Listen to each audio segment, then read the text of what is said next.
We have heard the Indian proverbs that we have two dogs in our hearts, a bad dog and a good dog. What you feed will survive, what you will starve will die. It is what we have. And even Buddha once said,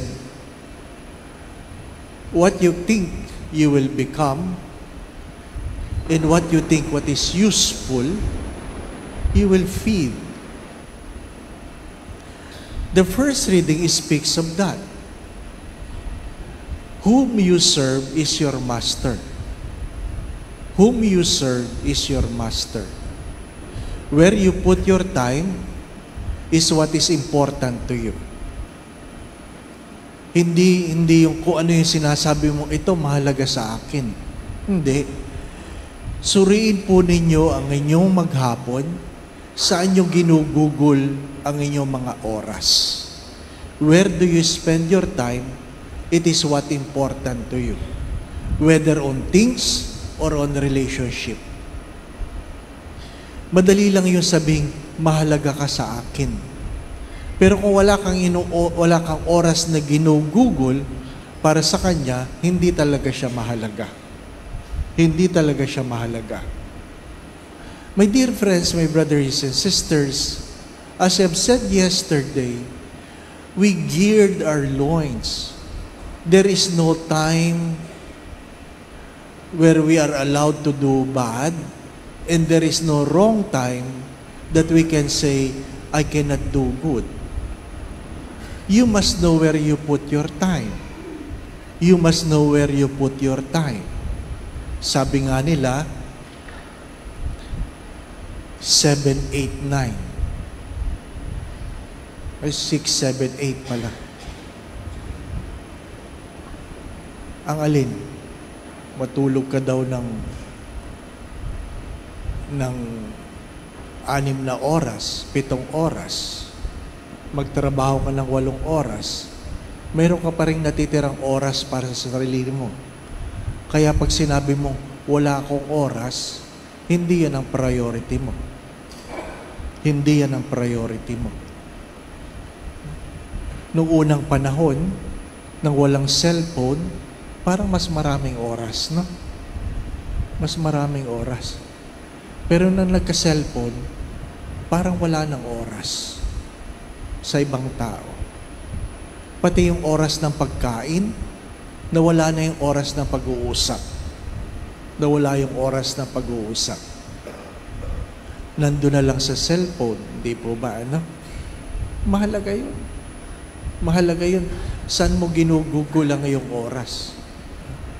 Mahirap yung nagtatrabaho ka, pero ang laman ng screen ng iyong computer, iba. Di po ba? Ay ngayon, napakadali na lang mag-switch eh. Ha? Na pag naglalaro kang ganyan, isang pindot lang, spreadsheet na uli. Di po ba? Spreadsheet na uli. Ha? Napakadali. Napakadali. Ha? Sabi nga, kung sino makapangyarihan ngayon, Father, sa bahay? Sino makapangyarihan ngayon sa bahay? Sabi nga, sino? Yung may hawak ng switch ng TV. Yun ang may kapangyarihan sa bahay. Ha? Ano ibig sabihin?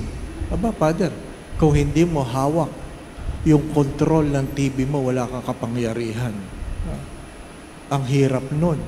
Nanonood ka ng basketball. Ha?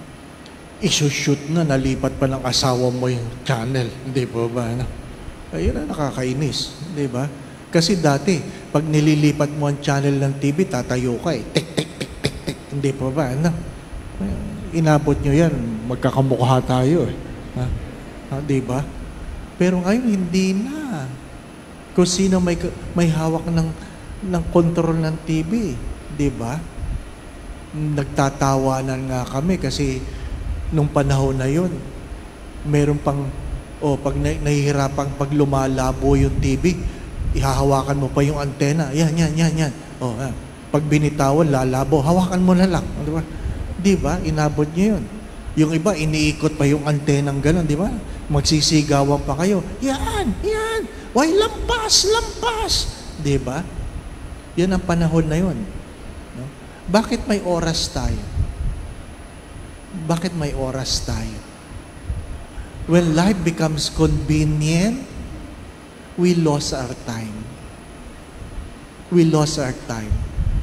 And the gospel reminds us, you do not know when God will return. You do not know when God will return. Kahapon, isang obispong namatay. Ano pa? Bata pa, 67. Ano kinamatay? Naglalaro ng basketball. Sabi namin, ang ganda sana pag namatay ka, nagmimisa, no? Di ba yung tinataas mo yung ostyang ganyan, ang ganda, di po ba, ano? Ang ganda nun, di po ba, ano? Ha? Ay, namatay ka, naglalaro ng basketball, di naman kasalanan yun, di po ba, ano? Pero alam mo, namatay ka, kasama mo yung kabit mo, ay, mahirap na, hindi po ba, ano? We are not in control. You are not in control. Where you put your time speaks of what is important to you.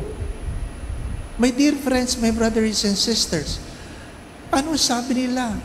The greatest mastery is the master of oneself. And the real mastery is when you put your life to save your soul. The greatest mastery is the mastery of self. And the mastery of self is when you're able to do things to save your soul. Ang hirap nga eh. Kasi pag kumakain ka, hindi mo naman tinatanong ano yung healthy. Ang tinatanong mo, anong masarap. Di po ba, ano? Pag ikaw ay namimili, anong tinatanong mo? What you can afford? O anong maganda? O ano ang mas mura? What are your choices? What do you feed? As the first reading said, what are you feeding? Will grow in you. Will grow in you regardless, my brothers and sisters. Food, things, people will grow. You cannot grow in relationship with your husband, with your wife, with your children, with your parents, if you don't feed that relationship. And feeding that relationship means to put time in it. Bakit hindi mo dinadalaw ang iyong magulang? Naghahanap ako ng time. You never find time. You make time. Bakit hindi ka nagdadasal? Walang oras, Father. Mayroong oras. You make time. You never look for time. Today, in this busy world, my dear friends, my brothers and sisters, you will never find time. You will never find time. You have to make time. And that is the challenge of today. If I really value God, I have to make time for God. If I really value self-mastery, I have to put time and make time for myself. Kahapon, nagsimula ang misa, namalat ako, kinabahan ako. Bakit? Alam ko, makakatanggap ako ng message sa doktor. True enough. Pagkatapos ng misa, pagbukas ko lang aking cellphone, sabi ng doktor, may sipong ka. Grabe. Ang hirap mo may nagbabantay, no? Ang hirap lang may nagbabantay. Kung binabantayan mo ngayong kalusugan, ang tanong ay, binabantayan mo ba ngayong kaluluwa? Inuulit ko, kung binabantayan mo ngayong kalusugan, binabantayan mo ba ngayong kaluluwa? Magpapaalam lang ako. Ano po? Dito kailangan magpaalam eh. Ano po? Lilipad po ako mamaya. I will be going to Abu Dhabi to meet with our OFW brothers and sisters. I will have a recollection for them. Ano po? I'm flying tonight. I will be returning October 31. So my next mass here will be November 1. Ano po? Kailangan magpaalam. Ano po? Kasi palaging, nasaan si Father? Ano po? Sabi ng isang pari, hindi ko alam kung kayo mamamangha o hindi. Sabi ko, bakit? Ang daming gustong mag-serve sa barangay. Tumatakbo. Yung iba nagpapatayan pa. Pero hindi mo sila napapag-serve sa simbahan, no? Bakit nga kaya na? Sabi ng isang nanay, yung anak ko, tumatakbo sa barangay para ayusin daw ang aming barangay. Ay, nung kwarto nga niya, di niya maayos eh. The irony. Ano po? The irony. My dear friends, my brothers and sisters, the greatest mastery is the mastery of oneself. You don't look for time for the things you value. You make time for it. You don't look time for God. You make time for God.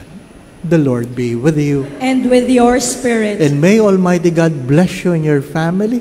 The name of the Father, the Son, and the Holy Spirit. Amen. We go in peace to love and serve the Lord. Thanks be to God.